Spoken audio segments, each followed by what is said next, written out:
সকল প্রশংসা মহান মালিক রব্বুল আলামিনের জন্য। দরুদ এবং সালাম নাজিল হোক প্রিয় নবী মুহাম্মদ মুস্তাফা সাল্লাল্লাহু আলাইহি ওয়াসাল্লাম এবং তার সকল আল ও আসহাব সকলের প্রতি। আল্লাহুম্মা সাল্লি আলাইহিম আল্লাহুম্মা বারিক আলাইহিম। সম্মানিত সাথী ও বন্ধুগণ, কোরবানি আমাদের একেবারেই দোরগোড়ায় চলে এসেছে। সেজন্য কোরবানিকে সামনে রেখে আজ আমরা প্রশ্নোত্তরে কোরবানি এটা জানার চেষ্টা করব ইনশাআল্লাহ বিদিনিল্লাহ। 50টিরও বেশি প্রশ্ন কোরবানি প্রসঙ্গে আমি একত্র করেছি, যে প্রশ্নগুলোর উত্তরগুলো আমাদের জানা খুবই প্রয়োজন, এবং প্রশ্ন পেশ করে সাথে সাথে সংক্ষেপে আমরা তার উত্তর দেওয়ার চেষ্টা করব ইনশাআল্লাহ। খুব ডিপ বা গভীর ইলমি বা একাডেমিক আলোচনায় আমরা যাব না, সংক্ষেপে শুধুমাত্র উত্তরগুলো টাচ করে যাব, যেন আমরা বিশুদ্ধ রূপে সঠিক উপায়ে জেনে শুনে ভালোভাবে আমাদের কোরবানি আমরা সম্পন্ন করতে পারি। আল্লাহ তাআলা আমাদের সবাইকে আমাদের কোরবানিগুলোকে বিশুদ্ধ রূপে করার তৌফিক দান করুন। যে কোনো আমলের আগে ইলম শিখতে হয়, জানতে হয়। আমলের আগে ইলম জরুরি। যে কোনো বিষয়ে আপনি আমল করতে চাইবেন, সেই বিষয়ে আমল করার আগে বিষয়টি সম্পর্কে যদি বিশদ ধারণা থাকে, পরিষ্কার জ্ঞান থাকে, তাহলে সেই কাজটি সুন্দর রূপে সুচারুভাবে এবং যথাযথভাবে সম্পন্ন করা সম্ভব হয়। আর যদি না শিখেই কাজ শুরু করে দেন, না জেনেই কাজ শুরু করে দেন, তাহলে ভুল ত্রুটির কারণে সেই কাজ দ্বারায় যে ভালো ফলাফল আসার কথা, সে ফলাফল না এসে উল্টা হিতে আরও বিপরীত হওয়ার আশঙ্কা আছে। আর সেজন্যই কোরবানির মতো একটি আমল, যে আমলটি আমাদের দেশে মানুষ পরিমাণে ইসলামের যেসব কাজগুলো সবচেয়ে বেশি লোক করে সারা দেশে, তার ভিতরে একটা হলো এই কোরবানি। বেনামাজিও করে, বেরোজগারিও করে, ইসলামের অনেক কিছু না মানলে কি হয়েছে, কোরবানিটা করে। তো যেহেতু দেশের বিরাট একটা অংশ মুসলমানদের তারা কোরবানি করে, অন্য কোনোটা করুক আর না করুক, ঈদের নামাজটা পড়ে, কোরবানিটা করে। তো সেজন্য এই কোরবানিটাও যে করি আমরা, সেটাও বা কতটা বিশুদ্ধ হচ্ছে, এটা বড় প্রশ্নের বিষয়। সেজন্য আমরা জেনে নেব অল্প কথায় এই কোরবানি প্রসঙ্গে যে জিজ্ঞাসাগুলো আছে, যে প্রশ্নগুলো আছে সেগুলো। কারণ প্রশ্নের মাধ্যমে মানুষ কোনো কিছু শিখলে, সেটা সাধারণ আলোচনার মাধ্যমে শিখলে যতটা মনে থাকে তার চাইতে বেশি মনে থাকে। আল্লাহ তাআলা আমাদের সবাইকে উপকারী ইলম সবসময় গ্রহণ করার তৌফিক দান করুন। প্রিয় ভাইয়েরা, কোরবানি প্রসঙ্গে কোরআনে কারীমের একটি আয়াত আমি তেলাওয়াত করেছি।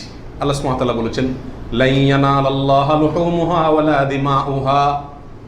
তোমরা যে পশু আল্লাহকে সন্তুষ্ট করবার উদ্দেশ্যে জবাই করে থাকো, কোরবানি করে থাকো, এর গোশত, এর রক্ত কোনো কিছুই আল্লাহর কাছে পৌঁছায় না। ওয়ালাকিন ইয়ানালুহুত তাকওয়া মিনকুম, ওয়ালাকিন ইয়ানালুহুত তাকওয়া। কিন্তু তোমাদের অন্তরে যে তাকওয়াটা আছে, কোন মানসিকতা নিয়ে, কোন উদ্দেশ্য নিয়ে, কেন তুমি কোরবানি করছো, কোরবানি করার সময় তোমার মনের ভেতরকার অবস্থাটা কি, সেটা কিন্তু আল্লাহর কাছে ঠিকই পৌঁছে যায়। গোশত রক্ত জমিনেই থেকে যায়, দুনিয়াতেই থেকে যায়, উপরে ওঠে শুধুমাত্র তোমার অন্তরের ইচ্ছাটা, বাসনাটা। এই জন্য কোরবানি করার আগে সবচেয়ে গুরুত্বপূর্ণ পয়েন্ট হলো নিয়তকে খালেস করে নেওয়া। কি করে নেওয়া ভাই? নিয়তকে খালেস করে নেওয়া। কোরবানি করার আগে একটু ব্রেক দিন, একটু দাঁড়ান, একটু থামুন। আপনি কোরবানি করতে যাচ্ছেন, একটু থামুন। কেন কোরবানি করছেন? নিজেকে নিজে প্রশ্ন করুন এবং এই প্রশ্নের উত্তর নিজেকে নিজে দিন। এরপরে নিজেই বিচার করতে পারবেন আপনার কোরবানির কোনো বিনিময় আদৌ আল্লাহর কাছে পাবেন নাকি কিছুই পাবেন না। সম্মানিত সাথী বন্ধুগণ, যত মানুষ আমাদের সমাজে কোরবানি করে, এই বিশাল জনগোষ্ঠীর সবচেয়ে বড় অংশ বলা যেতে পারে এই কোরবানিটা আমাদের জন্য আজ ফ্যাশনে পরিণত হয়েছে।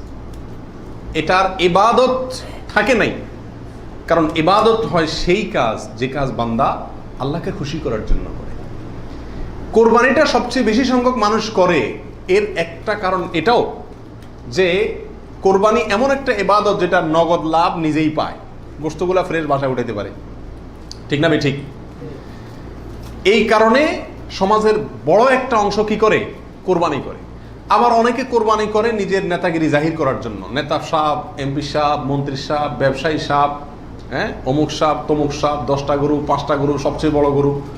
এই যে একটা প্রতিযোগিতা, এই প্রতিযোগিতাটা মনে হচ্ছে ভালো কাজের প্রতিযোগিতা, আসলে এটা হলো এক ধরনের বড়াই, মাতবরির প্রতিযোগিতা, নিজের প্রভাব প্রতিপত্তি, নাম সুনাম এগুলোকে প্রতিষ্ঠিত করার প্রতিযোগিতা, যেটা কি প্রশংসনীয় নাকি নিন্দনীয়? নিন্দনীয়। এই জন্য ভাইরা আমার, কোরবানি করার আগে প্রথম একটু থেমে নিজেকে প্রশ্ন করতে হবে, আমি কেন কোরবানি করছি? আমি কি মানুষকে দেখাবার জন্য করছি না আল্লাহকে সন্তুষ্ট করার জন্য করছি? এই বিষয়টি নিজেকে নিজে প্রশ্ন করে এর ইতিবাচক এবং সঠিক উত্তর বের করে আনতে হবে, তারপরে কোরবানির দিকে পদক্ষেপ নিতে হবে। আল্লাহ তাআলা আমাদের সবাইকে বিশুদ্ধ রূপে সঠিকভাবে কোরবানি করার তৌফিক দান করুন। প্রিয় ভাইরা আমার, এবার আমরা চলে যাই প্রশ্ন উত্তরে সরাসরি। প্রথম প্রশ্ন হলো, কোরবানি কি? কোরবানি এটি উর্দুতে ব্যবহার হয়ে থাকে ত্যাগের অর্থে। কোরবানি করা, যে কোনো কাজের জন্য কোরবানি করা মানে কি করা? ত্যাগ করা। এই পশু কোরবানিকে কোরবানি বলা হয় এই জন্য যে এই কোরবানিটাও আসলে মূলত কি? ত্যাগেরই শিক্ষা বহন করছে। ইব্রাহিম আলাইহিস সালামের ত্যাগের স্বাক্ষর এই পশু কোরবানি। এর মাধ্যমে ইব্রাহিম আলাইহিস সালাম যে আল্লাহর জন্য বিশাল বড় ত্যাগ করেছিলেন, আল্লাহর কথাকে মানতে গিয়ে নিজের জীবনের সবচেয়ে বড় পরীক্ষার সম্মুখীন হয়েছিলেন এবং তিনি ত্যাগ করে পরীক্ষা উত্তীর্ণ হয়েছেন। এই কোরবানি যেহেতু তার স্বাক্ষর, সেই জন্য ওই আমাদের সমাজে উর্দুতে সচরাচর যে কোরবানি এই শব্দটি ব্যবহার হয় সেটাই প্রচলিত আছে, অর্থাৎ ত্যাগ করা, কোরবানি। আর আরবিতেও কোরবান শব্দটি আছে, যেটা কোরআনে আল্লাহ তাআলা ব্যবহার করেছেন। আদম আলাইহিস সালামের 2 ছেলে কাবিল এবং হাবিল, তারা উভয়ে আল্লাহর কাছে আল্লাহর সন্তুষ্টির জন্য তারা সাদাকা পেশ করেছিল, নৈকট্য অর্জন করার জন্য। আল্লাহ বলেছেন ইত্তাকাররাবা কোরবানান, তারা উভয়ে যখন কোরবান পেশ করছে, যে কোরবান শব্দ কোরআনেও আছে, অর্থাৎ তারা উভয়ে এমন বস্তু পেশ করেছে যার মাধ্যমে আল্লাহর নৈকট্য অর্জন করা যায়। সেই অর্থে কোরবান মানে হলো আল্লাহর কাছে নৈকট্য অর্জন করার মাধ্যম বা উপায়, অর্থাৎ ত্যাগ করা অথবা আল্লাহর কাছে নৈকট্য অর্জন করার মাধ্যম। এ হলো কোরবানির সংক্ষিপ্ত শাব্দিক পরিচিতি। আর ইসলামী শরিয়াতে কোরবানি বলা হয় জিলহজের 10 তারিখে এবং তার পরবর্তী যে দিনগুলোতে কোরবানি করা যায় সেই দিনগুলোর ভেতরে কোনো পশু, অনুমোদিত পশু যেগুলো জবাই করলে সওয়াব হয় দিনগুলোতে, সেগুলোকে আল্লাহকে সন্তুষ্ট করার উদ্দেশ্যে জবাই করার নাম হলো কোরবানি। এ হলো ইসলামী শরিয়ার পরিভাষায় কোরবানির মোটামুটি একটি সংজ্ঞা। দ্বিতীয় প্রশ্নে চলে যাই আমরা, কখন কিভাবে কোরবানি শুরু হয়েছিল? এই কোরবানি শুরু হয়েছিল সর্বপ্রথম ইব্রাহিম আলাইহিস সালামের মাধ্যমে। আল্লাহ সুবহানাহু ওয়া তাআলা ইব্রাহিম আলাইহিস সালামকে স্বপ্নের মাধ্যমে নির্দেশ করেছিলেন নিজের সন্তানকে জবাই করার জন্য। আর সন্তান জবাই করা, এই কঠিন নির্দেশটি আল্লাহ সুবহানাহু ওয়া তাআলা করেছেন ইব্রাহিম আলাইহিস সালামকে। তাকে আল্লাহ তাআলা যত কঠিন পরীক্ষা করেছিলেন, এত কঠিন পরীক্ষা তার আগে আর কোনো নবীর প্রতি আল্লাহর পক্ষ থেকে ছিল না। জীবনের পদে পদে পরীক্ষা। পরিবার সহ রেখে আসো মক্কায়, কেউ নাই সেখানে, কোনো আবাদি নাই, পাহাড়ি এলাকা, ছোট দুধের বাচ্চা সহকারে নিজের স্ত্রীকে রেখে চলে আসো। বাহ্যিকভাবে অযৌক্তিক নির্দেশ আল্লাহ সুবহানাহু ওয়া তাআলা, সেটাও তিনি মেনেছেন এবং পরীক্ষা পাশ করেছেন। আল্লাহ বলেছেন ওয়া ইযি বিতালা ইব্রাহিম রাব্বুহু বিকালিমাতিন ফাআতাম্মাহুন, প্রতিটা পরীক্ষায় তিনি কি করেছেন? পাশ করেছেন। তো কোরবানির প্রেক্ষাপট হলো সংক্ষেপে এই অল্প কথায়, আল্লাহ সুবহানাহু ওয়া তাআলা ইব্রাহিম আলাইহিস সালামকে তার নিজের সন্তানকে আল্লাহ সন্তুষ্টির উদ্দেশ্যে জবাই করার জন্য, কোরবানি করার জন্য নির্দেশ করেছেন। আল্লাহ সুবহানাহু ওয়া তাআলা তার সন্তানের জবাই করতে আসলে চান নাই। আল্লাহ চাইছেন তার মনের পরীক্ষা নিতে, যে আল্লাহর নির্দেশ মানতে গিয়ে তার সর্বোচ্চ ত্যাগটাও তিনি করতে পারেন কিনা। তিনি আলহামদুলিল্লাহ পরীক্ষায় পাশ করেছেন। তিনি রাজি হয়েছেন, গেছেন, ছেলেও পাশ করছে, মায়েও পাশ করছে। ছেলের মাও রাজি, ছেলেও রাজি, বাপও রাজি। তো আল্লাহ সুবহানাহু ওয়া তাআলা গোটা পরিবারেরই পরীক্ষা নিয়েছেন বলা যেতে পারে, এবং সবাই পরীক্ষা কি করছে? পাশ করছে। জবাই করতে গেছেন, আল্লাহ সুবহানাহু ওয়া তাআলা ছেলে তো জবাই হতে দিবেন না, এটা তো ছিল একটা পরীক্ষা মাত্র। আল্লাহ সুবহানাহু ওয়া তাআলা সেখানে অন্য একটা পশু, দুম্বা বা এই জাতীয় কোনো পশু আল্লাহ সুবহানাহু ওয়া তাআলা দিয়ে দিলেন। অন্য একটা পশু ওই ছেলের জায়গায় আল্লাহ তাআলা দিয়ে দিলেন, ছুরি উনি চালালেন, এরপরে দেখলেন যে ছেলে দাঁড়ায় আছে, পশু জবাই হয়েছে। এ হলো কোরবানির সূচনা। প্রথম পশু কোরবানি, আজকে আমরা যে কোরবানি করছি এর সূচনা ছিল এভাবে। কার মাধ্যমে? ইব্রাহিম আলাইহিস সালাতু ওয়াস সালামের মাধ্যমে। সেই কোরবানি আমাদেরকে কি শিক্ষা দেয় ভাই? সেই কোরবানি আমাদেরকে শিক্ষা দেয় আল্লাহ সুবহানাহু ওয়া তাআলা যখন কোনো কাজের জন্য নির্দেশ করবেন, আল্লাহর গোলাম হিসাবে, আল্লাহর নুন খাই সেই হিসাবে নিঃশ্বাস গ্রহণ করছি, ছাড়ছি, প্রতি মুহূর্তে মুহূর্তে আল্লাহর নিয়ামতের সাগরে হাবুডুবু খাচ্ছি। আল্লাহই সৃষ্টি করেছেন, তার হাতেই জীবন মরণ সবকিছু। অতএব তার কোনো নির্দেশ, তার কোনো নিষেধ থাকলে সেটাকে মানতে গিয়ে পৃথিবীর যেই কোনো ধরনের ত্যাগের প্রয়োজন হয় সেটা করতে হবে। নিজের সন্তানকে জবাই করার মতো কঠিন নির্দেশও পালন করতে ইব্রাহিম আলাইহিস সালাম দ্বিধা করেন নাই। আল্লাহ সুবহানাহু ওয়া তাআলা ঠিকই কি করছেন, তাকে এর মাধ্যমে তিনি পাশ করেছেন এবং আল্লাহ সুবহানাহু ওয়া তাআলা তার মর্যাদা সমুন্নত করেছেন। এ হলো কোরবানির মূল শিক্ষা। আল্লাহর নির্দেশ, সেটা যত কষ্টই হোক মানতে, সেটা মানার জন্য সব ধরনের ত্যাগ করতে প্রস্তুত থাকা, এটা হলো কি ভাই? কোরবানির শিক্ষা। আর ওখান থেকেই কোরবানিটা শুরু হয়েছে। এরপরে আল্লাহ সুবহানাহু ওয়া তাআলা সেটাকে পৃথিবীর মানুষের জন্য ওই স্মৃতিকে, ওই আদর্শকে রেখে দিয়েছেন। এখন আমরা পশু কোরবানি করছি, কিন্তু এটার শুরুতে কিন্তু পশু কোরবানি ছিল না। মূলত এটা শুরুতে ছিল নিজের সকল কামনা, বাসনা, ভালোবাসা সবকিছুকে আল্লাহর নির্দেশের সামনে কি করে দেওয়া? কোরবানি করে দেওয়া। এ হলো এই কোরবানির গোড়ার ইতিহাস। এখন কোরবানির খোলসটা আছে, ভেতরেরটা আর নাই। এখন শুধু পশুই কোরবানি করি আমরা। নিজের ভেতরকার পশুত্ব, আমিত্ব, মনের খাহেশ, প্রবৃত্তি, এটাকে আর কি করি না? জবাই করি না।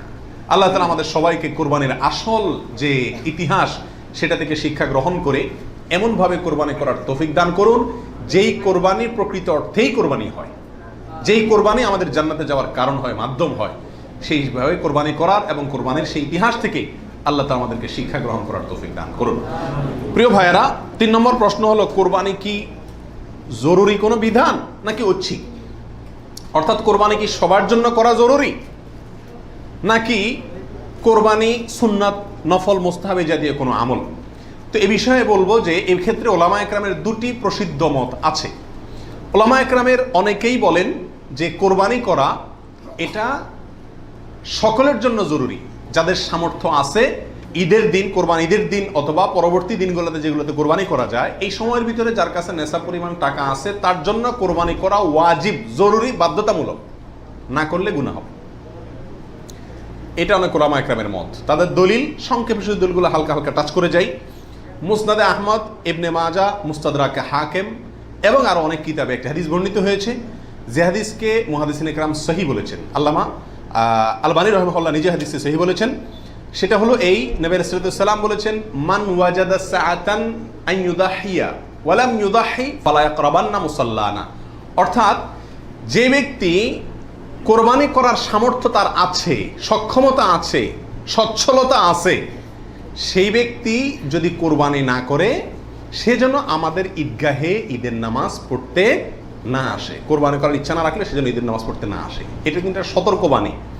শরীয়তে এই ধরনের নির্দেশ সুন্নত নফলের ক্ষেত্রে করা হয় না, ফরজ ওয়াজিবের ক্ষেত্রেই সাধারণত করা হয়। এটা হলো অন্য যুক্তি।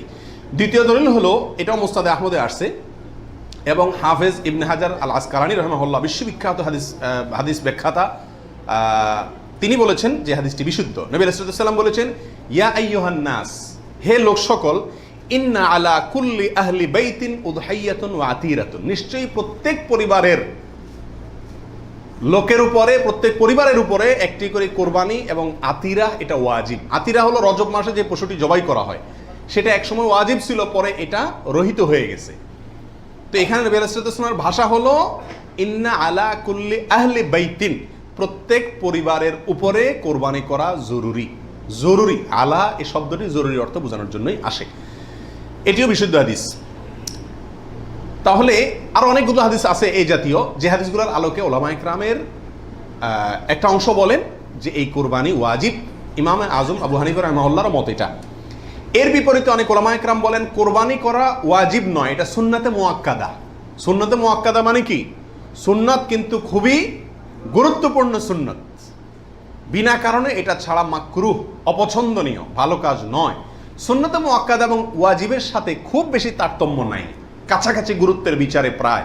সাহাবীদের ভিতরে অনেক প্রসিদ্ধ সাহাবী তারা কোরবানি করতেন না, ওয়াজিব মনে করবে মানুষ এই ভয়, এরকম কোনো বর্ণনা পাওয়া যায়। তারপরে কোনো বর্ণনা জানাবে এটাকে সুন্নাতু আবিকুম ইব্রাহিম এ জাতীয় শব্দ ব্যবহার করেছেন।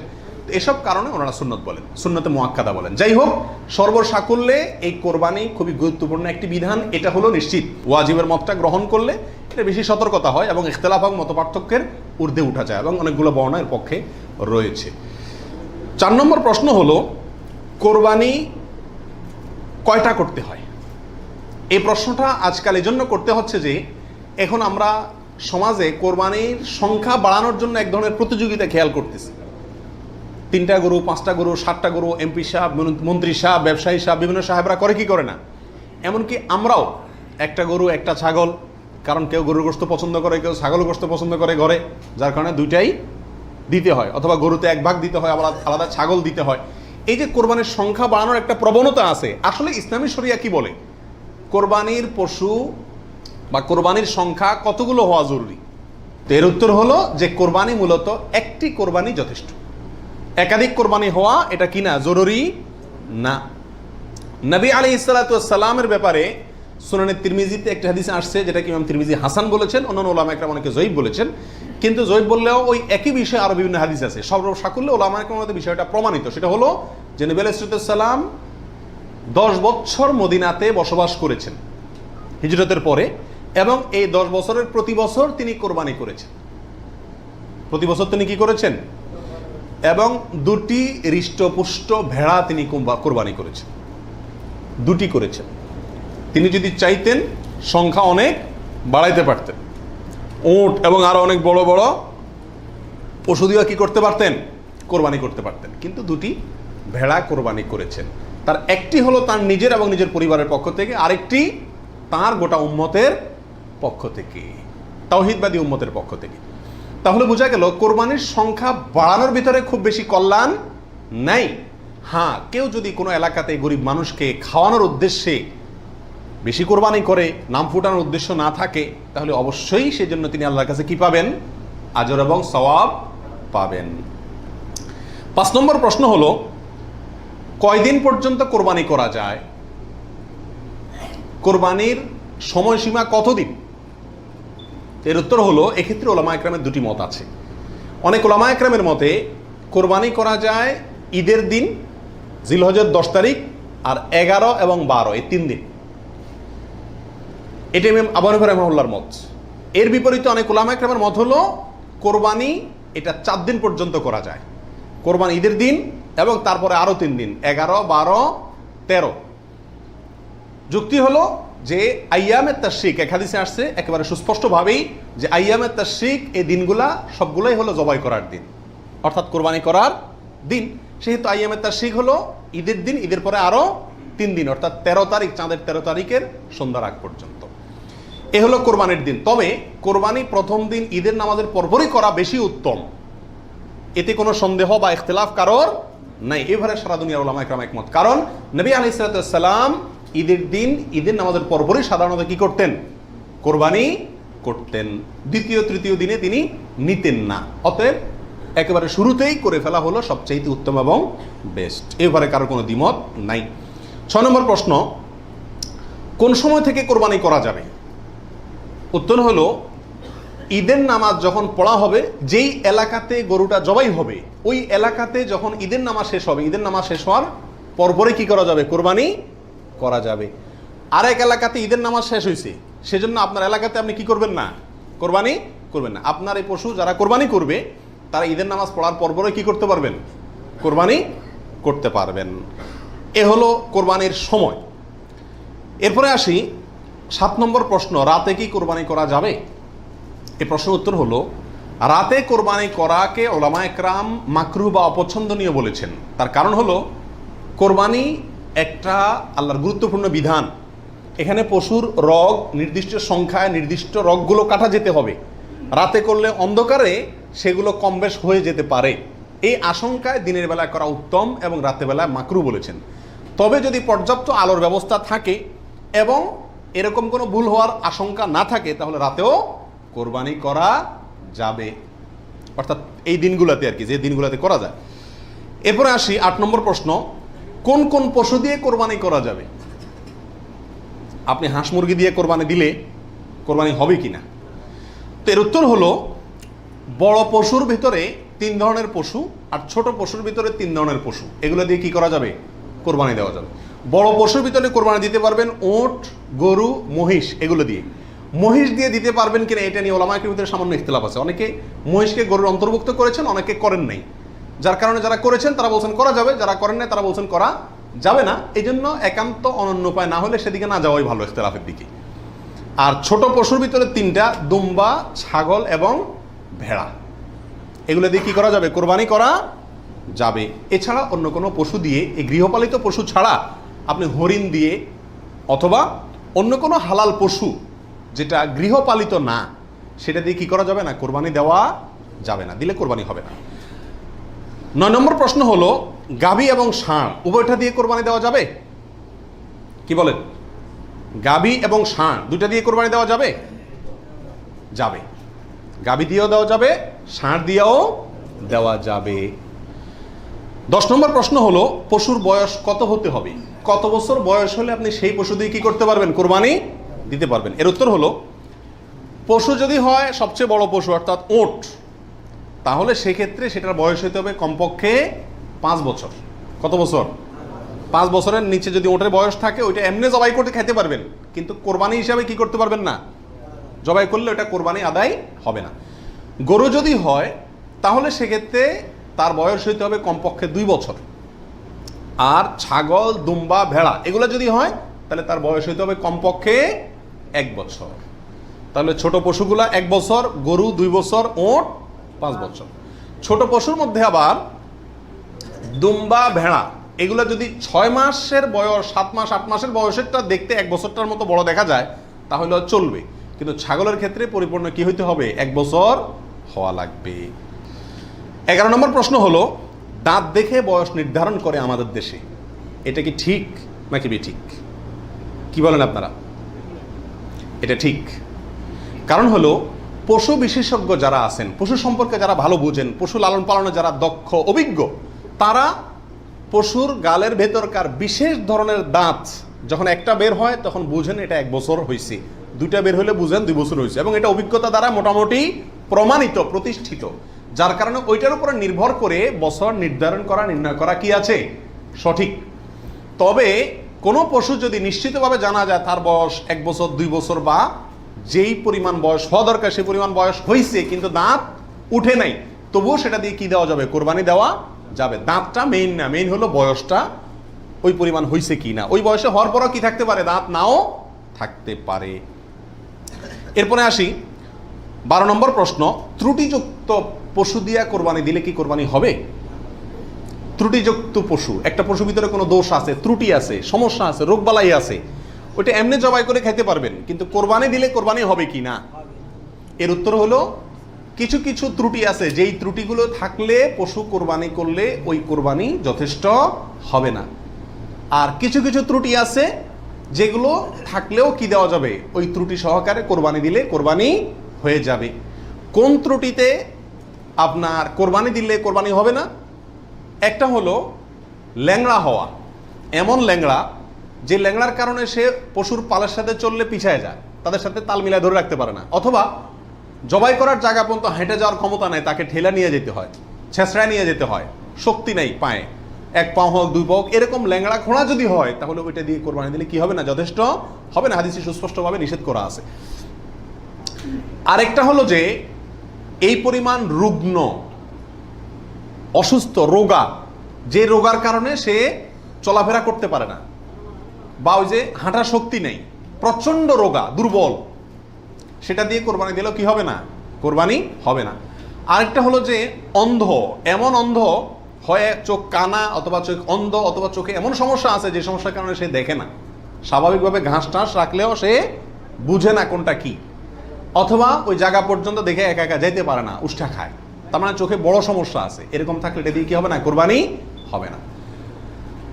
একটা শিং অথবা 2টা শিং গোড়া থেকে উঠে গেছে, একেবারে গোড়া সহ উঠে গেছে, এরকম যদি হয় ওইটা দিয়ে কোরবানি দিলেও কোরবানি হবে না। তবে যদি সামান্য হয়, সামান্য কান কাটা, সামান্য শিং ভাঙা, সামান্য একটু পায়ে সমস্যা, সামান্য একটু অসুখ বিসুখ আছে, এরকম যদি হয় সেগুলো দিয়ে কোরবানি দিলে কি হবে? কোরবানি হয়ে যাবে। অর্থাৎ ত্রুটি যদি ছোট হয় সমস্যা নেই, বড় ত্রুটি যদি হয় তার কারণে কি হবে না, ওই পশু দিয়ে কোরবানি দিলে কোরবানি যথেষ্ট হবে না।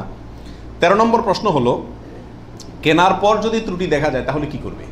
আপনি ভালো পশু কিনে নিয়ে আসলেন, কোরবানি করবেন, রেখে দিচ্ছেন, খাওয়াচ্ছেন, হঠাৎ করে দেখা গেল চোখের সমস্যা, যে কোনো কারণে পা ভেঙে গেছে, বড় ধরনের সমস্যা হয়েছে, তখন কি করবেন? উত্তর হলো, যদি আপনি গরিব মানুষ হন তাহলে সেক্ষেত্রে যেটা আছে ওইটাই জবাই করবেন। আর যদি আপনার সামর্থ্য থাকে তাহলে সেক্ষেত্রে আপনার ওইটার বদলে আরেকটা পশু কিনে সেটাকে কি করবেন? কোরবানি করবেন। এরপরে আসেন 14 নম্বর প্রশ্ন, কোরবানির দিন হাঁস মুরগি জবাই করা জায়েজ আছে কিনা? আমাদের দেশে অনেকেই গ্রামের দেশে বলেন যে কোরবানির দিনগুলোতে, ঈদের দিনে কি করা যায় না? হাঁস মুরগি জবাই করা যায় না। আসলে কতটা সঠিক? উত্তর হলো, এটা সম্পূর্ণ ভিত্তিহীন বানোয়াট কথা। এর কোনো গ্রহণযোগ্য ভিত্তি ইসলামী শরিয়াতে নাই। বরং কোরবানি ঈদের দিনে কেউ চাইলে হাঁস বা মোরগ কি করতে পারবে? জবাই করতে পারবে। তবে যদি এটাকে কোরবানির নিয়তে করে যে আমার তো গরু ছাগল দেওয়ার সামর্থ্য নয়, আমি মুরগি দিয়েই দিলাম কোরবানি, তাহলে সেক্ষেত্রে এই জবাই কি হবে না? জায়েজ হবে না। কারণ এই পশু দিয়ে কি হবে না? কোরবানি হবে না। এমনি গোশত খাওয়ার জন্য যদি জবাই করে তাহলে ঈদের দিনেও জবাই করাতে কোনো সমস্যা নাই। 15 নম্বর প্রশ্ন হলো, কোরবানির পশু এটা দেখায় বেড়ানো, প্রদর্শন করে বেড়ানো, এটা কি জায়েজ আছে কিনা? আজকাল কোরবানির পশু কেনার পরে মহল্লাতে, গ্রামে, পাড়াতে, আশেপাশে একটা চক্কর মোটামুটি দেয় না? দেয় না? শুধু দেয় না, আপনার ওইটার গলায় একটা মালা লাগায়, হ্যাঁ, পারে না একটা সাইনবোর্ড লাগায় দেয় কার এটা সেটা, এবং তারপরে ওই গরুকে নিয়ে পুরো এলাকাতে ঘুরায়। এরপরে বলে যে এটা কার গরু, বলে অমুকের গরু। এরকম একটা প্রথা মোটামুটি অঘোষিতভাবে চালু আছে না নাই? এরকম প্রদর্শন করে বেড়ানো এটা কি সঠিক? এর উত্তর হলো না। এই প্রদর্শনটা সাধারণত হয়ে থাকে জাহির করার জন্য, সবাইকে দেখানোর জন্য।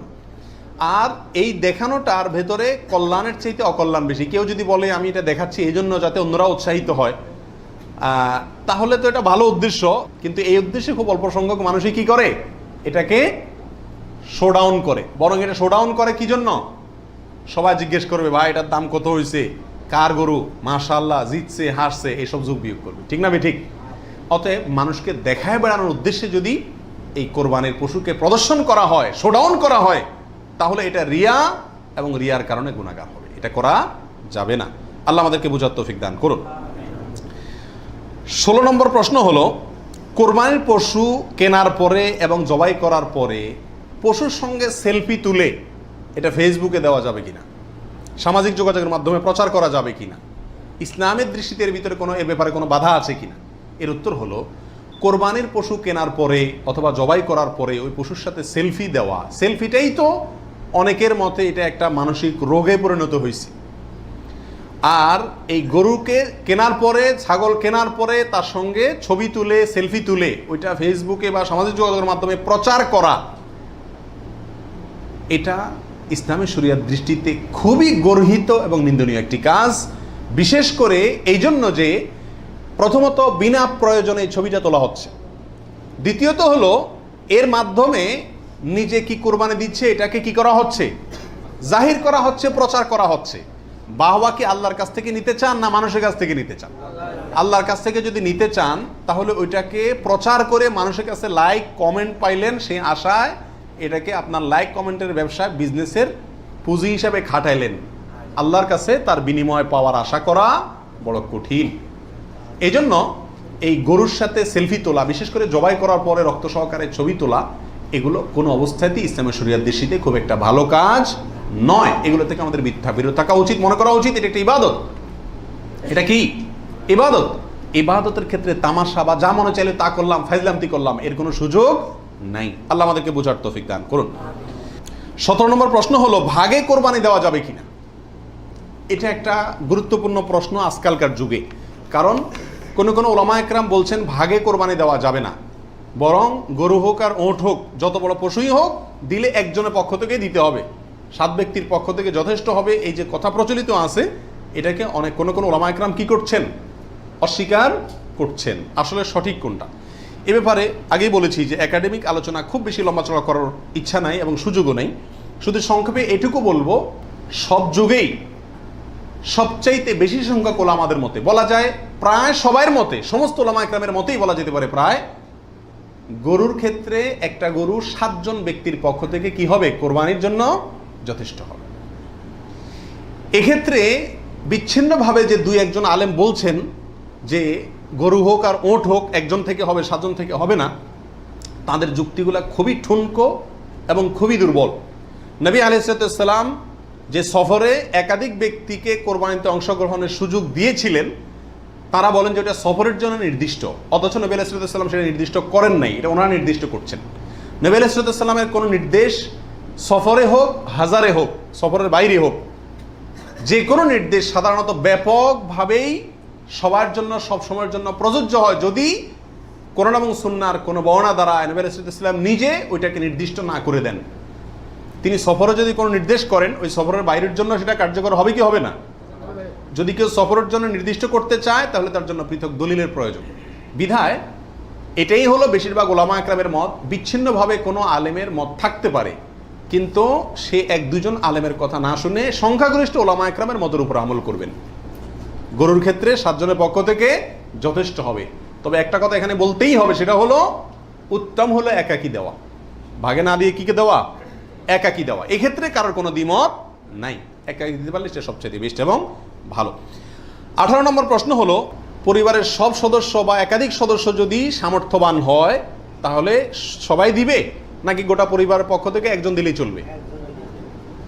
নবী আলাইহিস সালাম থেকে এক্ষেত্রে একটা হাদিস বর্ণিত হয়েছে, যেটা একটু আগে আপনাদেরকে শুরুতে আমি শুনেছি, মুসনাদ আহমদে বর্ণিত হয়েছে এবং আরও অনেক হাদিসের কিতাবে কাছাকাছি হাদিস বর্ণিত হয়েছে। নবী আলাইহিস সালাম বলেছেন যে প্রত্যেক পরিবারের উপরে একটি কোরবানি জরুরি, প্রত্যেক পরিবারের উপরে উযহিয়াতুন, একটি কোরবানি জরুরি, আলা কুল্লি আহলি বাইতিন, এই ধরনের শব্দ তিনি ব্যবহার করেছেন, প্রত্যেক পরিবারের উপরে। এই হাদিস থেকে বোঝা যায় কোরবানি এটা এক পরিবারে একাধিক সদস্য যদি হয় সামর্থ্যবান, তথাপি যিনি মূল কর্তা তিনি দিলেন তাহলে সবার পক্ষ থেকে হয়ে যাবে।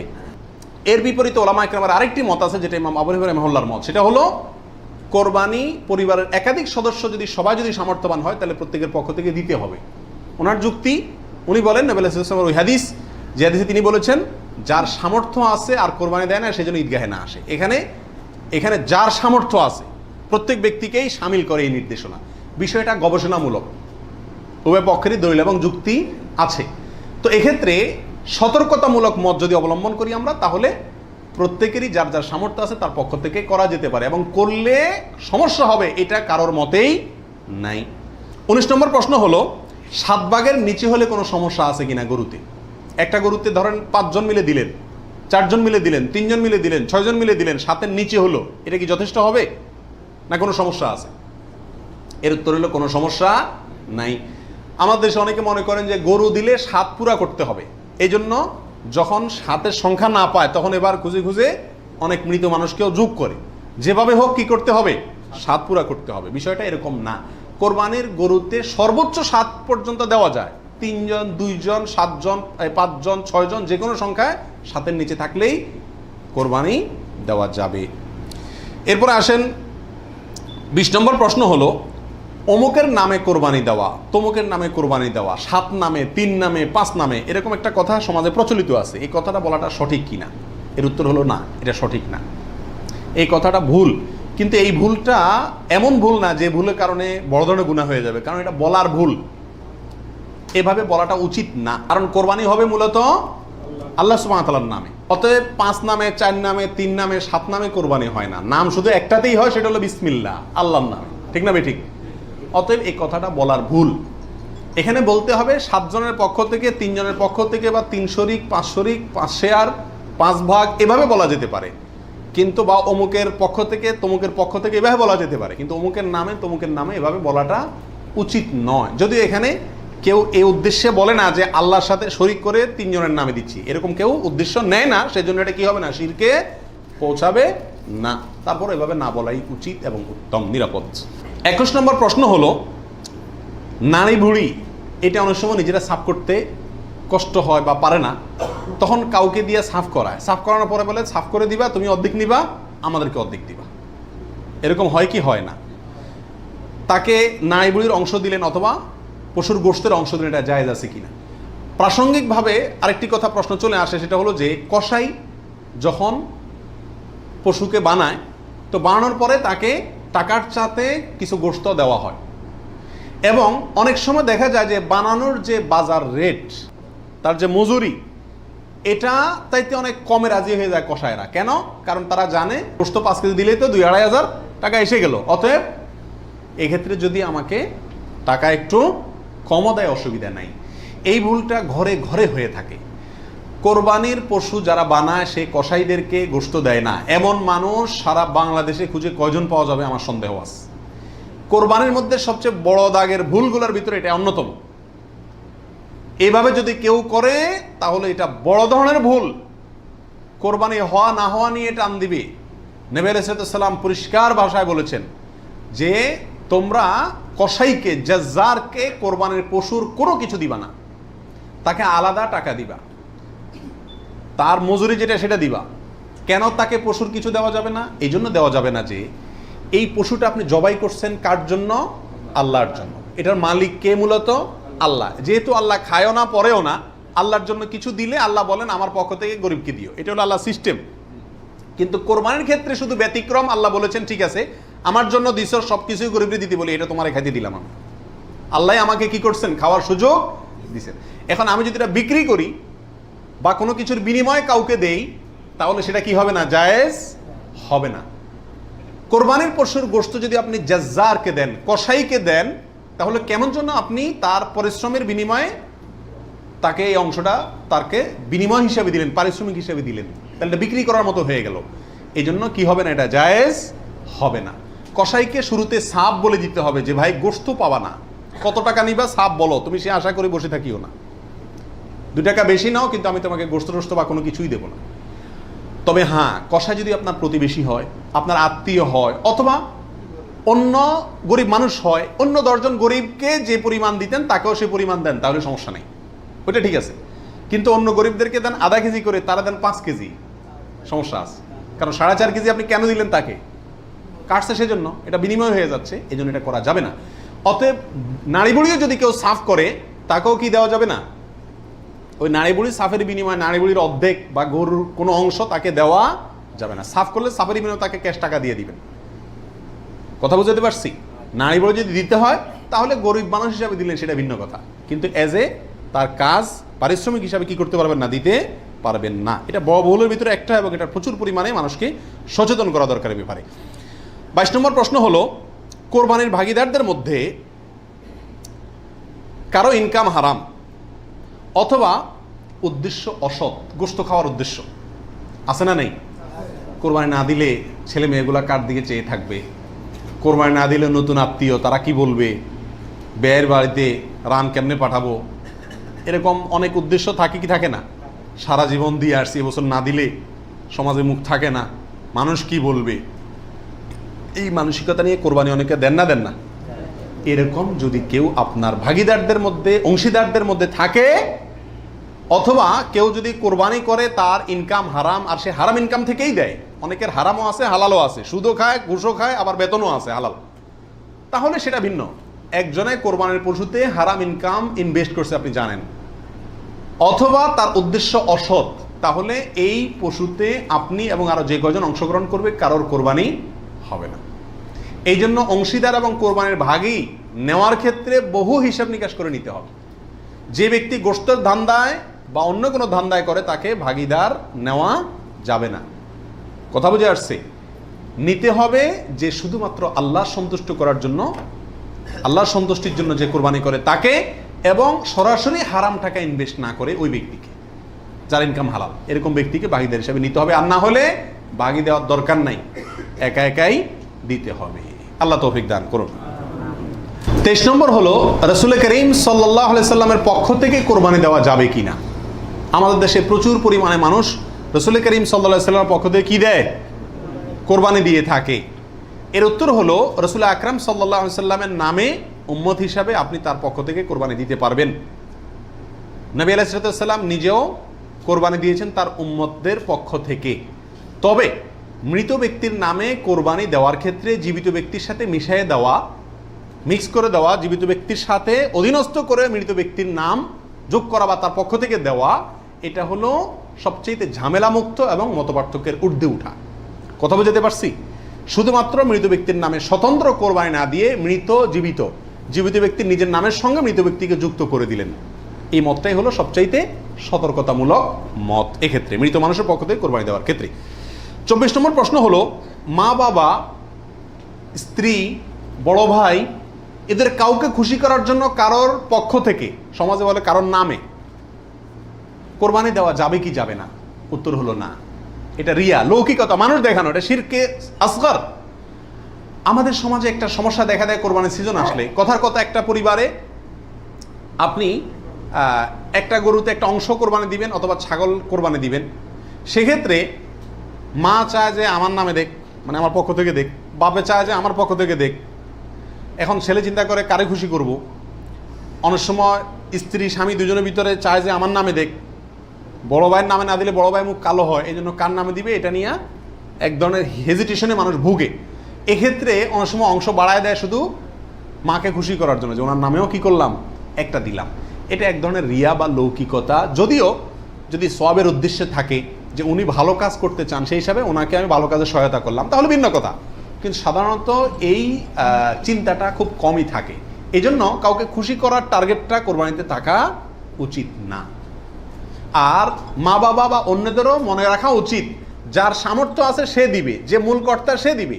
এক্ষেত্রে আমার নামে দিল না, অমুকের নামে দিল না, অমুকের পক্ষ থেকে দিল না, এই জন্য মন খারাপ করা তাদেরও উচিত না, এটা বোকামি।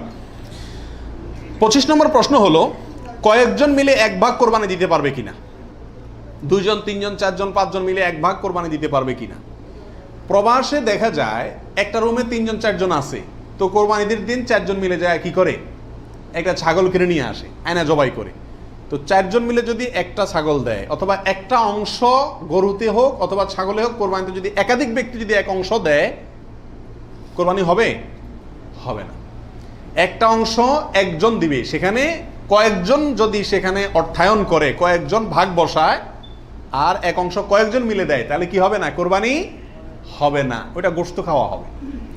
প্রবাসে যারা, যেসব ভাইয়েরা, লক্ষ লক্ষ ভাইয়েরা প্রবাসী আছেন, দেখা যায় যে 5 জন, 6 জন, 7 জন একটা রুমে আছেন, তো তারা সবাই মিলে একটা ছাগল কিনে এনে গোশত খান, কোরবানি তাদের উদ্দেশ্য থাকে না। আমি তাদেরকে অনুরোধ করব যে আপনারা কেন একটা পদ্ধতি অবলম্বন করেন না, যাতে আপনাদের কোরবানির সওয়াব হবে, গোশতও খাওয়া হবে। সেটা হলো এই, আপনাদের 6 জনের মধ্যে সবাই টাকাটা একজনকে মালিক বানায় দেন, যে ভাই আপনি সিনিয়র মানুষ বা আপনি বড় ভাই, আপনাকে আমরা সবাই মিলে 100 করে 500 রিয়াল দিলাম, আপনি এই টাকা দিয়ে একটা ছাগল আয়না কোরবানি করেন। উনি ওনার জন্যই কোরবানি করলো, আপনারা সবাই টাকাটা দিলেন, তাহলে আপনারা যে সহায়তা করলেন সব পেলেন কি পেলেন না? আর ওনার কোরবানিটাও হয়ে গেল, গোশতও খাওয়া হয়ে গেল, একসাথে সবগুলা পাখি এক ডিলে মারা গেল। আর যদি সবাই ঈদের দিনই জবাই করবেন ছাগল, তাহলে কোরবানি কেন করবেন না? একটু চালাক হলেই কোরবানির সওয়াবটাও হয়ে যাচ্ছে, গোশত খাওয়াটাও হয়ে যাচ্ছে। প্রবাসী ভাইদের ভিতরে এই সমস্যাটা প্রচুর পরিমাণ দেখা যায়, যে 5-6 জন মিলে ছাগল কিনে কোরবানির নিয়ত কেউই করে না, অথবা সবাই মিলে কোরবানির নিয়ত করে, যার দুইটাই কি ভুল। 26 নম্বর প্রশ্ন হলো, কোরবানির টাকা অন্য কেউ যদি দিয়ে দেয়, তাহলে কোরবানি হবে কিনা? আমি গরিব মানুষ, আমি কোরবানি করতে চাচ্ছি, অথবা সামর্থ্যবান, আমাকে একজনে টাকা দিয়ে দিল যে আপনাকে একটা ছাগল দিয়ে দিলাম, অথবা আপনার ছাগলের টাকা দিয়ে দিল যে আপনি কোরবানি দিয়েন। আমার পক্ষ থেকেই কোরবানি দেওয়ার জন্য কেউ আমাকে টাকা দিয়ে সহায়তা করলো, হেল্প করলো, এতে আমার কোরবানি দিলে কোরবানি হবে কি হবে না? কি বলেন আপনারা? হবে। যদি কেউ টাকা দিয়ে আপনাকে কোরবানির জন্য সহায়তা করে, ছাগল কিনে দিল, গরু কিনে দিল, কোরবানির অংশের টাকা দিয়ে দিল, আপনার পক্ষ থেকে কোরবানি দেওয়ার জন্যই আপনাকে টাকা দিছি, তার টাকা দিয়ে আপনি নিজে কোরবানি দিলেন নিজের পক্ষ থেকে, এটাতে কোনো অসুবিধা নাই। যে কোনো অর্থনৈতিক ইবাদতে অর্থটা যদি দ্বিতীয় পক্ষ দিয়ে দেয়, অন্য কেউ দিয়ে দেয়, এবং তার টাকা দিয়ে আপনি ওই ইবাদতটা করেন, তাহলে জায়েজ আছে। যেমন আপনি হজ করবেন, আপনি ওমরা করবেন, আপনাকে হজের টাকাটা আমি দিয়ে দিলাম, আপনি হজ করবেন, আমি দিয়ে দিলাম, আমি এটা আমার পক্ষ থেকে করার জন্য দেই না, আপনার হজ আপনি করেন, আমি টাকা দিয়ে দিলাম, হেল্প করলাম আপনাকে, অথবা কিছু হেল্প করলাম, এটাতে কোনো অসুবিধা নাই। ওমরার ক্ষেত্রেও নাই, ঠিক কোরবানির ক্ষেত্রেও অন্য কেউ টাকা দিলেও আপনার পক্ষ থেকে কোরবানি করার জন্য যদি অর্থায়ন করে বা সহায়তা করে বা টাকা দেয়, সেই টাকা দিয়ে আপনি কোরবানি দিলে কি হবে? আপনার কোরবানি হয়ে যাবে। 27 নম্বর প্রশ্ন হলো, লোন করে কোরবানি করা যাবে কিনা, হাওলাত করে ঋণ করে কোরবানি করা যাবে কিনা? এর উত্তর হলো যাবে, যদি সেই ঋণের টাকাটা দেওয়ার মতো ব্যবস্থা বা ইচ্ছা, সদিচ্ছা থাকে, তাহলে ঋণ করেও কি দেওয়া যাবে? ঋণ করে ভালো কাজ করা যায়। 28 নম্বর প্রশ্ন হলো, ঋণগ্রস্ত ব্যক্তির জন্য কোরবানি দেওয়া উত্তম নাকি ঋণ দেওয়া উত্তম? উত্তর হলো ঋণ দেওয়া উত্তম, কারণ কোরবানির চাইতে তার জন্য ঋণের গুরুত্ব বেশি। সে যদি ঋণগ্রস্ত হয়, তার জন্য কোরবানি ইসলামী শরীয়তে তার জন্য কোরবানি না, তার জন্য ঋণ দেওয়া জরুরি। সে ঋণ পরিশোধ করবে, এরপরে টাকা থাকলে কোরবানি দিবে, না থাকলে কোরবানি দিবে না। কিন্তু আমাদের আজকাল অবস্থা হলো, ঋণ থাকলেও আমরা কোরবানি দিই, কারণ না দিলে মুখ রক্ষা হয় না, ছেলে মেয়ে কার দিকে চেয়ে থাকবে, গোশত কোত্থেকে খাবে। অতএব এগুলা কোরবানি না, এগুলা নিছক গোশত খাওয়া এবং ফুর্তি। 29 নম্বর প্রশ্ন হলো, হাজি সাহেবদের জন্য দেশে কোরবানি করা জরুরি কিনা? যারা হজ করতে আসছেন, তারা দেশে তাদের পক্ষ থেকে কোরবানি দিতে হবে কিনা? উত্তর হলো না। হাজি সাহেবরা যারা আসছেন, তারা হজ করতে এসে হজের পরে তারা দমে শকর দিচ্ছেন, শুকরিয়া স্বরূপ যে দম দিচ্ছেন, যেটাকে আমরা কোরবানি বলি, এখানে দিচ্ছেন, তাদের জন্য দেশে তাদের পক্ষ থেকে আর কোরবানি দেওয়া কিনা জরুরি না। তাছাড়া তারা মুসাফির অবস্থায় মুসাফির ব্যক্তির জন্য কি দিতে হয় না? কোরবানি দিতে হয় না। 30 নম্বর প্রশ্ন হলো, বিয়ের অলিমার গোশত সংগ্রহের জন্য কোরবানি করা জায়েজ আছে কিনা? আমাদের দেশে উল্লেখযোগ্য সংখ্যক বিয়ে হয়ে থাকে কোরবানিদের পরে। আপনারা খেয়াল করবেন, আগদ হয়তো আগে পরে হয়, খাওয়ান দাওয়ানের অনুষ্ঠান হয় কোরবানিদের পরে। আল্লাহ মাফ করুক, কোরবানির সময় তো গরু একটা এমনি জবাই করা লাগে, তো ওই সময় যদি অলিমার অনুষ্ঠানটা বা বৌভাতের অনুষ্ঠানটা করা যায়, তাহলে তো ওই গোশত দিয়েই সারা যায়, গোশতের টাকাটা বেঁচে যায়। যদি কারোর এরকম উদ্দেশ্য থাকে, তাহলে সেক্ষেত্রে তার কোরবানি হবে না। আর যদি কেউ মনে করে যে না, ঈদের পরে সবাইকে পাইতে সুবিধা হয়, সেজন্য ওই টাইমটাতে করতেছি, অথবা আপনার কোরবানি করলাম, অলিমার জন্য আলাদা গরু জবাই করলাম, অথবা আপনার কোরবানির গোশত অলিমার জন্য করি না, আমি অলিমা করলেও একটা গরু দেই, অন্য বছর না থাকলেও একটা গরু আল্লাহর জন্য দেই, এরকম যদি কেউ থাকে, তাহলে তার জন্য জায়েজ আছে। আর তা না হলে এই কোরবানির গোশত দিয়ে অলিমা সারা, অনুষ্ঠান সারা, এটা যদি ওই উদ্দেশ্যে করে, তাহলে সেক্ষেত্রে এটা কোরবানি হবে না, বরং এটা এক ধরনের তামাশা হবে কোরবানির নামে। 32 নম্বর প্রশ্ন হলো, কোরবানির সুন্নাহ পদ্ধতি কি, কোন দিকে ফিরে জবাই করতে হবে? এর উত্তর হলো, কোরবানির সুন্নাহসম্মত পদ্ধতি হলো, পশুকে মাথা দক্ষিণ দিকে দিয়ে পাও কেবলামুখী করে তারপরে বিসমিল্লাহি আল্লাহু আকবার বলে কি করতে হবে? জবাই করতে হবে। জবাই করার ক্ষেত্রে সাধারণত পশুর কানকে গলার দিকে টেনে ধরলে যে জায়গায় এসে কান থামে, ওই জায়গা বরাবর যদি ছুরি চালানো হয়, তাহলে খুব দ্রুত পশুর জবাই হয়ে যায়, কষ্ট কম হয়, হাঁডি টাডির উপরে যায় না সাধারণত। বাকি এই জায়গাটা ধরে যেখানে হাড্ডি নেয় সেখানে ছুরি চালানো এবং পশ্চিম দিকে ফিরিয়ে দক্ষিণমুখী করে করা। যদি কেউ অন্য কোনো দিকে ফিরে করে ফেলে, তাহলেও তার কোরবানি হয়ে যাবে, কিন্তু এটা সুন্নাহর খেলাফ হলো। রাসূল আকরাম সাল্লাল্লাহু আলাইহি সাল্লাম থেকে এভাবে কোরবানি করাটাই প্রমাণিত আছে। 32 নম্বর প্রশ্ন হলো, কোরবানির ভাগিদারদের নাম জপা কোরবানির পরে এটা জরুরি কিনা? আপনারা দেখবেন, ভাগিদারে কোরবানি যদি দেয়, তাহলে লিস্ট লিখতে লিখতে অবস্থা খারাপ হয়ে যায়, এবং যিনি কোরবানির পশু জবাই করেন, ওই হুজুর নাম নিতে নিতে অবস্থা খারাপ। আল্লাহর নামে এতবার নেয় কিনা সন্দেহ, এতবার ওই ভাগিদারদের নাম নেয়, কারণ ভালো করে নাম নিলে টাকা পাওয়াও, কোরবানি জবাইয়ের টাকা পাওয়াও কঠিন হয়ে যাবে। তো এটা জরুরি কিনা? উত্তর হলো, এটা মুস্তাহাব।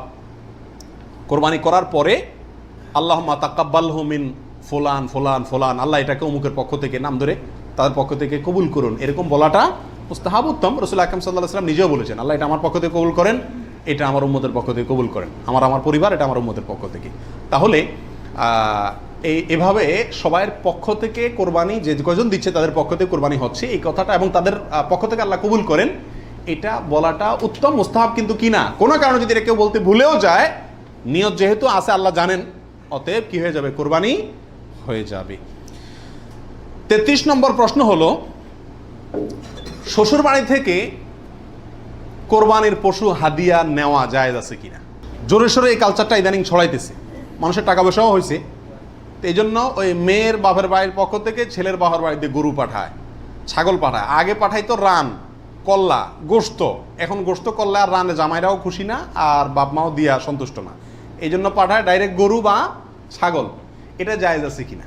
উত্তর হলো, যদি হাদিয়া হিসাবে দেয়, তাদেরও সামর্থ্য আছে, অভাব নাই, আর এটা লোকচক্ষু ভয়ে অথবা সমাজের মানুষের বলার ভয়ে বা অন্য কোনো কারণে না দেয়, এমনি আসলে হাদিয়া দিছে, তাহলে তো হাদিয়া নেওয়া তো জায়েজ আছে, বরং সুন্নাত।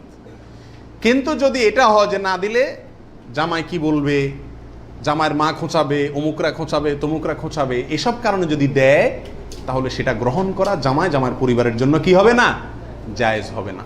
এবং এটা খুবই বাজে একটা কালচার। উচিত তো হলো জামাই বাবা জিয়ে শাশুড়ির জন্য, শ্বশুরবাড়ির জন্য গরু ছাগল পাঠানো, এটা হলো উচিত। কারণ তারা সারা জীবন এই মেয়েটাকে বড় করে লাখ লাখ টাকা ইনভেস্ট করে মানুষ করে আমাকে দিয়ে দিছে। আমি বছরে বছরে একবার করে তাদের একটা গরু ছাগল দিতে পারলে ভালো হয়।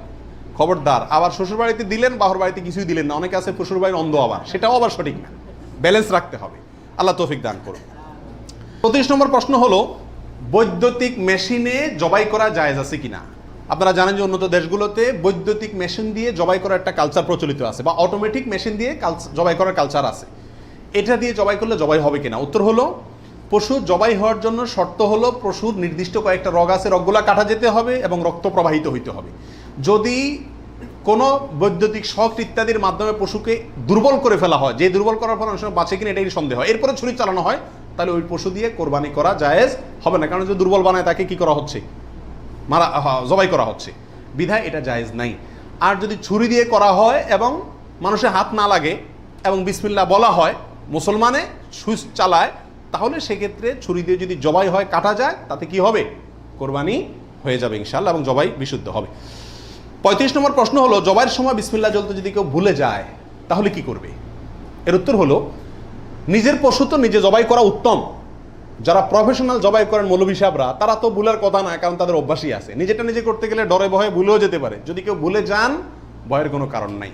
মুসলমান যদি ভুলেও যায়, তবুও সেই পশু হালাল হবে, খাওয়া হারাম হবে না। ইচ্ছাকৃত যদি কেউ বিসমিল্লাহ না বলে, সেটা ভিন্ন কথা, সেটা সমস্যা আছে। কিন্তু ভুলে যদি বিসমিল্লাহ না বলে, তাতে পশু হালালই থাকবে, হারাম হবে না ইনশাআল্লাহ। 36 নম্বর প্রশ্ন হলো, কোরবানিকারীকে কি চুল, নখ ইত্যাদি কাটা থেকে বিরত থাকতে হবে? উত্তর হলো হ্যাঁ। নবী রাসূলুল্লাহ সাল্লাল্লাহু আলাইহি ওয়াসাল্লাম বলেছেন, মান আরাদা আন ইউদাহিয়া, যে ব্যক্তি কোরবানি করার ইচ্ছা রাখে, পোষণ করে, ফালা ইয়াখুয মিন শা'রিহি ওয়া আযফারিহি শাইআ, সেই জন্য তার নখ, চুল ইত্যাদি কোনো কিছুতে হাত না দেয়। কোরবানির ঈদের 10 দিন আগে, চাঁদ যেদিন উঠবে ওই দিন থেকে নিয়ে ঈদের দিন পর্যন্ত এগুলো করা যাবে না। কি করা যাবে না? চুল, নখ ইত্যাদি কাটা যাবে না, কাটবে না কোরবানিকারী ব্যক্তি। কোরবানি দেওয়ার পরে চুল, নখ ইত্যাদি কাটবে, এটা খেয়াল রাখা উচিত। 37 নম্বর প্রশ্ন হলো, কোরবানিকারী ব্যক্তি এই 10 দিন দাড়ি শেভ করতে পারবে কিনা? জটিল একটা প্রশ্ন। কোরবানি করবেন, বাকাওয়াতি করবেন, খুব ভালো কথা, জায়গায় এসে ধরা গেছেন, দাড়ি শেভ করতে পারবেন কিনা? উত্তর হলো না। দাড়ি তো কোরবানি করলেও শেভ করা যাবে না, না করলেও শেভ করা যাবে, এটা তো সর্বাবস্থায় চাঁচা হারাম। সেক্ষেত্রে কোরবানির এই সিজনগুলোতে এসে গুরুত্বটা আরো বাড়ে। একে তো এমনি হারাম, আবার কোরবানি করছেন, সেজন্য নবী সাল্লাল্লাহু আলাইহি ওয়াসাল্লাম বলছেন আপনি যেন না ধরেন, এগুলোতে হাত না দেন। তাহলে কোরবানি করার যদি ইচ্ছা থাকে, আল্লাহকে সন্তুষ্ট করতে আসলেই মনে চান, তাহলে এই 10 দিন দাঁড়িয়ে কি করতে পারবেন না? শেভ দিতে পারবেন না। খোঁচা খোঁচা দাঁড়িয়ে নিয়ে কি করতে হবে? মসজিদে যেতে হবে। কোরবানি দেওয়া শেষ, এবার কি করতে পারবেন? দাঁড়ি শেভ করতে পারবেন না, তাও যাবে না। আল্লাহ আমাদের বোঝার তৌফিক দান করুন। 38 নম্বর হলো, কোরবানির গোশত দিয়ে দিনের প্রথম খানা খেতে হয়, এই কথাটা কতটুকু সঠিক? উত্তর হলো পুরাই সঠিক। রাসূল আকরাম সাল্লাল্লাহু আলাইহি সাল্লাম থেকে বর্ণিত হয়েছে যে তিনি ঈদুল আজহাতে, ঈদুল ফিতরের ব্যতিক্রম করতেন। ঈদুল ফিতরে কিছু একটা মিষ্টি খেয়ে, খেজুর টেজুর খেয়ে তারপর ঈদগাহে যেতেন। আর ঈদুল আজহাতে সারাদিন কিছু খেতেন না, কোরবানির পশুর গোশত দিয়ে প্রথম খানা খেতেন দিনের। অতএব আপনি গরু দেন, ছাগল দেন, যেটা দিয়ে কোরবানি করেন, দিনের প্রথম খানা কি দিয়ে হওয়া উত্তম? ওই গোশত দিয়ে হওয়া উচিত। গোশতটা তো আল্লাহকে দিয়ে দিয়েছেন, আল্লাহর নামে জবাই করছেন, আল্লাহ আপনাকে হাদিয়া দিয়েছেন। এই জন্য আল্লাহর হাদিয়ার আগে একটু পেটটা খালি রাখেন, আকর্ষণ করে খান, তাহলে ইনশাআল্লাহ সেটা আপনার জন্য, আপনার আল্লাহর হাদিয়াকে আপনি মূল্যায়ন করলেন, সেটা প্রমাণ হবে। 39 নম্বর প্রশ্ন হলো, পশুর রক্তে নাকি আরোগ্য আছে, কোরবানির পশুর রক্তে, এই কথাটা কতটুকু সঠিক? কোন কোন এলাকাতে আমি নিজের চোখে বহুবার দেখার দুর্ভাগ্য হয়েছি, অনেকে দেখা যায় কোরবানির পশু জবাই করার সময় রক্তগুলা একটা বাড়িতে করে নিয়ে যায় গরম গরম, এরপরে নিয়ে পোলা পানিরে খাওয়ায়। এটা খাওয়াইলে বলে অনেক রোগ বালাই ভালো হয়। বুঝাচ্ছে কথা? এটা সম্পূর্ণ কুসংস্কার। কোরবানির পশুতে কোনো আরোগ্য নাই, এটা ভুল ধারণা, এটা থেকে বেঁচে থাকা উচিত। 40 নম্বর প্রশ্ন হলো, পশুর জান যাওয়ার আগে কি চামড়া ছিলা জায়েজ আছে? উত্তর হলো না। কঠোরভাবে নিষেধ। আমাদের দেশে কসাইরা এবং যারা চামড়া ছিলে নিজেরা অনেক সময় দেখা যায় যান এখনো পুরো বাইর হয় না, রু বাইর হয় না, তার আগেই ওই পায়ের রগ কাটা শুরু করে, চামড়া ছিলা শুরু করে, পুরো নাড়াছাড়া করে। এটা জায়েজ নাই, এটা গুনাহের কাজ। আপনি কোরবানি করছেন ইবাদত, অথচ গুনাহ হচ্ছে সাথে। নবী আলাইহিস সালাম বলেছেন ইন্নাল্লাহা কাতাবাল ইহসান আলা কুল্লি শাই, আল্লাহ সব বিষয়ের প্রতি ইহসান করার নির্দেশ করেছেন। অতএব ফাইদা কাতালতুম ফাআহসিনুল কিতলাতা ওয়া ইযা যাবাহতুম ফাআহসিনুজ যাবিহাতা, তোমরা যখন কোনো পশুকে জবাই করবে তখন ওই পশুর প্রতি রহম করিও, ভালো করে ধারটা দিয়ে নিবেন। নবী সাল্লাল্লাহু আলাইহি ওয়াসাল্লাম বলছেন যাতে করে তার রূহ বের হইতে কষ্ট না হয়। সেখানে জীবিত অবস্থায় এখনো মরে নাই, আপনি চামড়া ছিলা শুরু করে দিলেন, এটা খুবই অন্যায় এবং জুলুম। কোনো পশু কষাই যদি করে তাকে থামাই দিবেন যে রূহ যেতে দাও, তারপরে হাত দাও। 41 নম্বর প্রশ্ন হলো কোরবানি আর আকিকা এই দুটো একসাথে দেওয়া যাবে কিনা, এটা কমন প্রশ্ন আমাদের সমাজে। এর উত্তর হলো অনেক উলামায়ে কেরামের মতে দেওয়া যাবে, ফতোয়া শামী ইত্যাদিতে তাই লেখা আছে যে দেওয়া যাবে কোরবানি আর আকিকা একসাথে একই গরুর মধ্যে। আর অনেক উলামায়ে কেরামের মধ্যে দেওয়া যাবে না। এর ভিতরে আপনার পাকিস্তানের খুব নামকরা মুফতি ছিলেন মুফতি রশিদ আহমদ রাহমাহুল্লাহ, আহসানুল ফতোয়ার লেখক। তিনি হানাফি মাযহাবের বড় উলামায়ে কেরামের মধ্যে থেকে তিনি কঠোরভাবে এর বিরুদ্ধে করেছেন এবং বলেছেন কোন অবস্থাতেই কোরবানি আর আকিকা একসাথে মিক্স করা যায় না, উচিত না। কারণ কোরবানি একটা ইবাদত, আকিকা আরেকটি ইবাদত। আর তাছাড়া গরু এক অংশে একাধিক ব্যক্তি দিতে পারবে, এটা কোরবানির ক্ষেত্রে নবী সাল্লাল্লাহু আলাইহি ওয়াসাল্লাম বলছেন, আকিকার ক্ষেত্রে বলেন নাই। সেই জন্য কোরবানি এবং আকিকা পৃথক হওয়া উচিত। একই দিনে হতে পারে, কিন্তু গরুর অংশে কোরবানির না, এই আকিকার কারণ নামের অংশ থাকা উচিত না। এই মতটা বেশি শক্তিশালী এবং বেশি সতর্কতামূলক। 42 নম্বর প্রশ্ন হলো ভিন্ন দেশে কোরবানি করা যাবে কিনা। আপনি এই দেশে আছেন, আপনার কোরবানি দেশে আপনার পক্ষ থেকে হলো, এটা জায়েজ আছে কিনা? উত্তর হলো আছে। এটা কোনো কোনো ক্ষেত্রে উত্তম হয় যদি আপনার উদ্দেশ্য হয় এমন যে ওখানে আরো বেশি অভাবী মানুষ আছে, আমি তাদেরকে গোশত দেব। কিন্তু সবসময় এটা হওয়া উচিত না। প্রবাসীরা যেখানে আছেন সেখানেও কোরবানির কালচার চালু করা উচিত। আমার জানা মতে প্রবাসী যারা আছেন, লক্ষ লক্ষ প্রবাসী, সবাই কোরবানি দেওয়ার সামর্থ্য আছে। এদের 10% লোকও এখানে কোরবানি দেয় না। কারণ কোরবানি দিলে আমার গোশত খাবে কে? দান্দা হলো গোশতের দিকে। এটা সব যদি মনে করে তাহলে তো যেখানে থাকি সেখানেই দেওয়া উচিত। এটা হলো মূল বিধান। অন্য জায়গায় আপনি দিবেন যদি সেখানে দিলে বেশি সওয়াব হয়। অবশ্যই গ্রামে আমাদের দেশে গরিব বেশি, সেই হিসাবে সেখানে গোশত দিলাম, সেই নিয়তে দিলেন, ঠিক আছে। কিন্তু আপনি এই নিয়তে দেন যে আমি এখানে গোশত যদি কোরবানি দেই তাহলে গোশত সব হাতে বুতে খাইব, আমার পরিবারের লোকজন তো পাইব না। এই নিয়ত যদি হয় তাহলে সেটা কিন্তু অন্যায় এবং ভুল। 43 নম্বর প্রশ্ন হলো ভিন্ন দেশে কোরবানি করলে কোন সময়ের দিকে খেয়াল করে কোরবানি করবে? কথার কথা, আপনার কোরবানি দেশে হচ্ছে, তো এখানে যদি একদিন আগে পরে চাঁদ দেখা দেখি হয়, টাইম আগে পরে হয়, তাহলে কোন হিসাবে করবে? আপনার সময় না তাদের সময়? আপনার কোরবানি কিন্তু। এর উত্তর হলো যেই দেশে কোরবানি হচ্ছে, পশু যেখানে আছে সেখানকার সময় দেখে কি করতে হবে? কোরবানি করতে হবে। আপনার এখানে ঈদের নামাজ হয়েছে কি হয় না সেটা দেখা দেখির দরকার নাই। 44 নম্বর প্রশ্ন হলো কোনো কারণে কোরবানি করতে না পারলে, পশু কিনছেন কিন্তু কোরবানি করতে পারেন না, করবেন কি? উত্তর হলো যে পরবর্তীতে কি করে দিবেন? আপনি সদকা করে দিবেন। মৃত ব্যক্তির নামে কোরবানির বিধান কি? একটু আগে যেটা বললাম, অর্থাৎ শুধু মৃত ব্যক্তির নামে আলাদা কোরবানি দেওয়া যায়, অনেক উলামায়ে কেরাম বলেন। কিন্তু অনেক উলামায়ে কেরাম বলেন যারা মৃত ব্যক্তির সাথে জীবিত ব্যক্তির সাথে মৃত ব্যক্তিকে যোগ করে দেওয়া যাবে।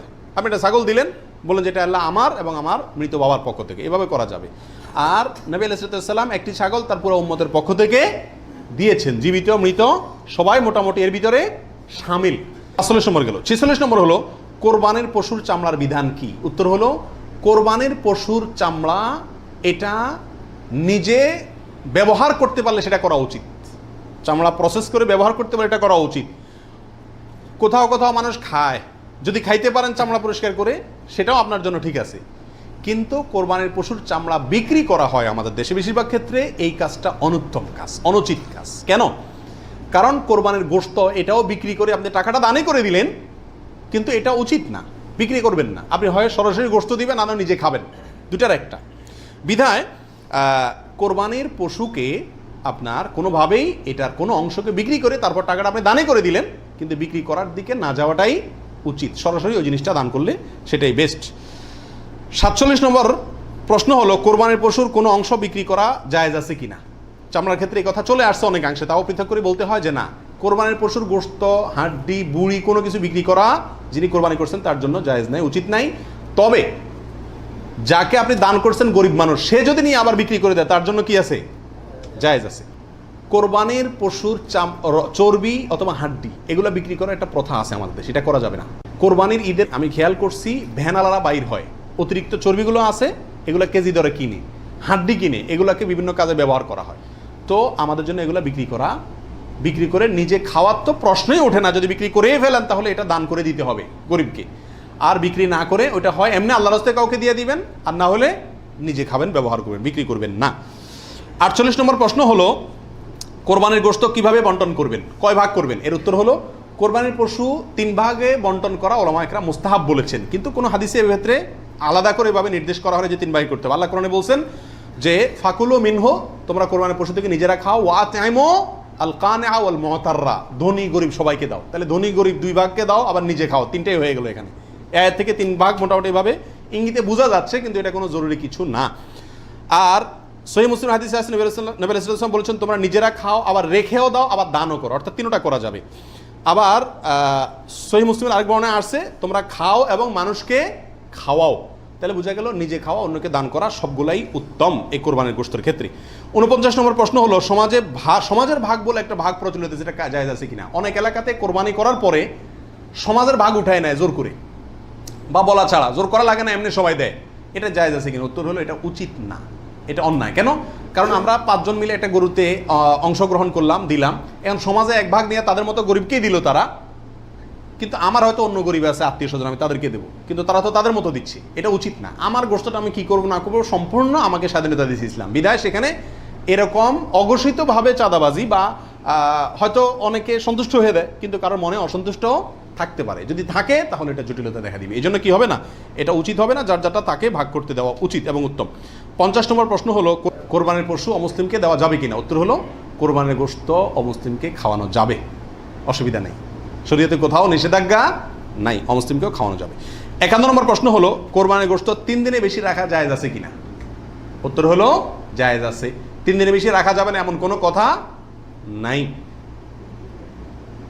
52 নম্বর প্রশ্ন হলো কোরবানির গোশত শুকায় রাখা জায়েজ আছে কিনা। যে এলাকায় ফ্রিজ নাই তারা শুকায় রাখতে পারবে কিনা। অনেকে বলেন আমাদের দেশে যে কোরবানির গোশত কি কারণ যায় না, শুটকি বানানো যায় না, এতে গরুর কষ্ট হয়, পশুর কষ্ট হয় বা গুনাহ হয়। এগুলা মন গড়া কথাবার্তা, এটা সঠিক নয়। বরং যে কোনোভাবে আপনি চাইলে কি করতে পারবেন, গোশত রাখতে পারবেন। আল্লাহ সুবহানাহু ওয়া তাআলা আমাদের সবাইকে বিশুদ্ধ রূপে সঠিকভাবে কোরবানি করার তৌফিক দান করুন। জাযাকুমুল্লাহ ওয়া আখিরু দাওয়ানা আলহামদুলিল্লাহ।